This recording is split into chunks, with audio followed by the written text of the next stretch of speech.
Friends, Delhi वाला educational channel में आपका स्वागत है। एसएससी सीजीएल का ऑथेंटिक क्वेश्चन मैं आपको बताने जा रहा हूँ। 1 दिसंबर का पहले शिफ्ट में जो आया है एसएससी में जनरल अवेयरनेस का क्वेश्चन। देखिएगा पहला क्वेश्चन, एसएससी गॉन मैड मैंने यहाँ पे लिखा है। क्यों? क्योंकि अभी चल रहा है 2022 का योगा दिवस और ये पूछ रहा है कि सेकेंड अंतर्राष्ट्रीय योग दिवस का थीम क्या था। भाई साहब, एक तो करंट अफेयर याद कीजिए, उसके बाद करंट अफेयर में भी आप चले जा रहे हैं 2015 और 16 में। 2015 में शुरू हुआ था योग दिवस, 2016 का ये पूछ रहे हैं। फिर भी देख लीजिए, yoga for the achievement of sustainable development goal. हालांकि सारे क्वेश्चन ऐसे नहीं होंगे, 2-4 क्वेश्चन ऐसे देता ही है एसएससी ताकि आप कर ही ना पाओ। अभी इतना पीछे जाके कौन पढ़ेगा इसको। ठीक है, 2022 का जो थीम है योगा फिर ह्यूमैनिटी, मतलब मानवता के लिए योगा। दूसरा सवाल देखेंगे, विजयनगर साम्राज्य की स्थापना। हरिहर और बुक्का लगभग सभी कंपटीशन करने वालों को ये पता होता है। इनसे कोई मतलब वो नहीं बनना है, आपका रैंकिंग नहीं बनना है ना, बहुत अच्छा वो होना है। हाँ एटलीस्ट, लेकिन ये है कि इसको भी अगर आप गलत कर देंगे तो फिर नेगेटिव हो जाएगा और साथ ही साथ आपका जो नॉर्मलाइजेशन होगा उसमें और कम हो जाएगा। तो एटलीस्ट ऐसे क्वेश्चंस भी अगर आपको नहीं आते, सिंपल क्वेश्चंस भी डाउट है तो इसको मत कीजिए। कंप्लीट 100% आता है तो इसको कीजिए। विजयनगर साम्राज्य की स्थापना हरिहर और बुक्का ने किया।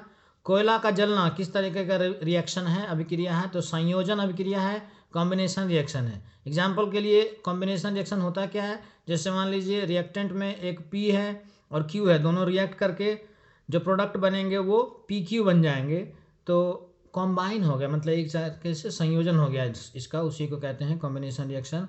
बुझा हुआ चूना का फॉर्मूला पूछ रहा है आपसे, इंग्लिश में स्लेक्ड लाइम बोलते हैं। इसका आंसर CaOH होल टू है, calcium hydro oxide. Quick lime का भी आप देख लीजिए, CaO होता है क्विक लाइम का फॉर्मूला। नॉर्मली क्विक लाइम और स्लेक्ड लाइम दोनों में लोग कंफ्यूज रहते हैं, तो ध्यान से इसको आप 5 बार बोलेंगे, slaked lime CaOH whole two, slaked lime CaOH whole two, इस तरीके से। नेक्स्ट क्वेश्चन 5वां है कि कौन सी राज्य में हड़प्पन सभ्यता नहीं था। ऑप्शन में उत्तराखंड था तो वही लगाना था, हरियाणा भी था और अपना ये यूपी भी था, तो इन सब में तो है ही। उत्तराखंड में हड़प्पन सभ्यता नहीं है। 2015 में ग्रैमी अवार्ड किसको मिला, ये क्वेश्चन भी करने लायक नहीं है क्योंकि अभी करंट का ग्रैमी अवार्ड तो याद रहता नहीं लोगों को, ये 2015 की पूछ रहे हैं। तो मतलब ऐसे क्वेश्चंस को चाहती नहीं ऐसे कि ये कर लें बच्चे, है ना। थोड़ा सा ऐसा क्वेश्चन रखना पड़ता है ना जिससे कि फुल में फुल कोई ना ला पाए। ठीक है, नेक्स्ट क्वेश्चन, रामकृष्ण मिशन किस क्षेत्र में काम करता है? वेदांत दर्शन, प्रचार प्रसार, और भी 1-2 इसके मिशन हैं, जैसे कि गरीबों की सेवा करना, भगवान का पूजा करना बराबर है, और वेदांत दर्शन, प्रचार प्रसार, इन सब का। हाँ, रामकृष्ण मिशन शुरू कब हुआ ये जान लीजिए, 1897 में रामकृष्ण मिशन शुरू हुआ, विवेकानंद, स्वामी विवेकानंद के द्वारा। ये रामकृष्ण मिशन मैंने अपने स्ट्रेटेजी के में करवा रखा है, पूरा डिटेल दे रखा है, उससे क्या क्या सवाल बन सकते हैं वो भी आप जाके पीछे वीडियोस को देख सकते हैं। कैमल प्रोडक्शन, ऊँट का जो प्रोटेक्शन है और उसका विकास है, ये जो पॉलिसी है, नीति है, इसको किस सरकार ने चलाया? तो भैया ऊँट कहाँ, राजस्थान में ही पाया जाता है, डेजर्ट में। नहीं भी पढ़ेंगे फिर भी लगा सकते हैं। बैक स्ट्रोक टर्म कौन से गेम से रिलेटेड है, ये पूछा गया, तो स्विमिंग, तैराकी से रिलेटेड है। 10th क्वेश्चन करते हैं, सरोद सम्राट के नाम से कौन कौन जाने जाते हैं? अमजद अली खान को आप जानते होंगे, देखा भी होगा कई बार यूट्यूब पे।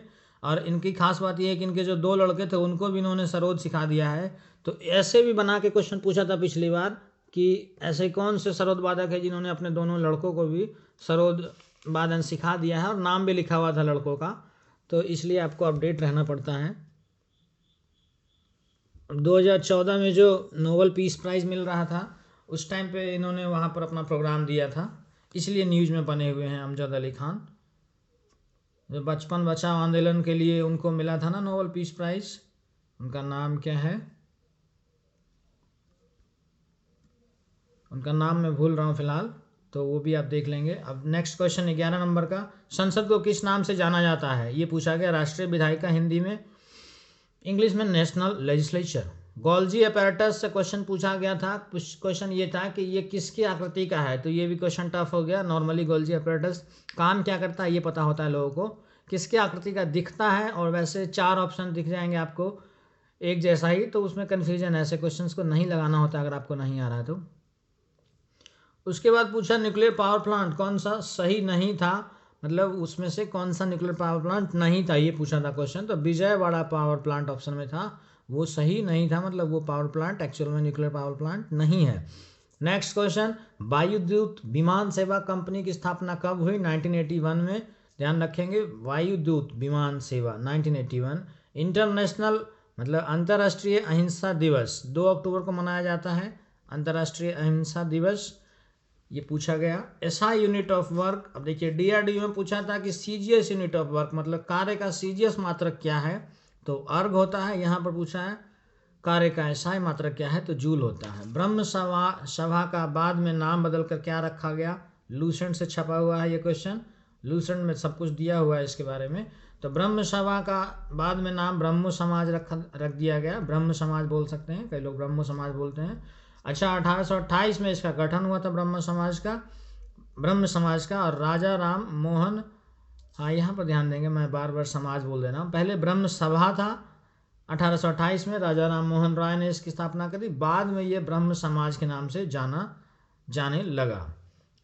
एक करंट अफेयर से क्वेश्चन था, अंडा और दूध योजना जो 3 से 6 साल के बच्चों को देना है, ये कौन से स्टेट ने चलाया है? तो ये केरल स्टेट ने चलाया है। उसके बाद जाइलम उत्तक साइंस से क्वेश्चन, जाइलम टिश्यू का काम क्या है? तो जल पहुंचाना काम है, जड़ों से पत्तों तक। पंजाब में खालसा पंथ की स्थापना पर कौन सा महोत्सव मनाया जाता है? तो बैसाखी मनाते हैं, 13 या 14 अप्रैल को हम बैसाखी मनाते हैं। और 1699 में खालसा पंथ की शुरुआत हुई थी, ये भी पूछ लेंगे, एग्जाम का लेवल हर दिन बढ़ता जा रहा है, तो जो भी नॉलेज आपको मिले उसको ऑब्टेन कीजिए, एक्सेप्ट कीजिए। 1699 में खालसा पंथ की स्थापना हुई थी। और मैंने ये जो खालसा पंथ वाला है ना, पंजाब में खालसा पंथ या फिर जो खालसा पंथ शुरू किया था गुरु गोविंद सिंह ने, तो ये सब कुछ मैंने बता रखा है अपने स्टैटिक जीके का वीडियो। मैं नॉर्मली 2 दिन गैप करके तीसरे दिन लाता हूँ, और 15 मिनट का वीडियोस होता है, उसमें जो भी क्वेश्चन अपडेट अभी आ रहे हैं एग्जाम्स में वैसे क्वेश्चंस को मैं करवाता हूँ आपके लिए, और साथ ही साथ कुछ उसके साथ और भी जो क्वेश्चंस बन सकते हैं उसको भी करवाता हूँ मैं आपके लिए। ओके, तो वैसे इस वीडियो को आप देखते रहिए, क्योंकि आपको और भी सब्जेक्ट पढ़ने होते हैं, तो ऐसा नहीं कि आप करंट अफेयर ही 1.5-2 घंटे देख रहे हैं। अगर आप देख भी ले तो 1.5-2 घंटे, तो उसको 1.5-2 घंटे और चाहिए ताकि आप उसको स्टोर कर पाओ, जबकि आप स्टोर करने के लिए टाइम नहीं देते हो, तो यही दिक्कत हो जाता है फिर सिलेक्शन का। अब आइए यहाँ पर नेक्स्ट क्वेश्चन देखते हैं।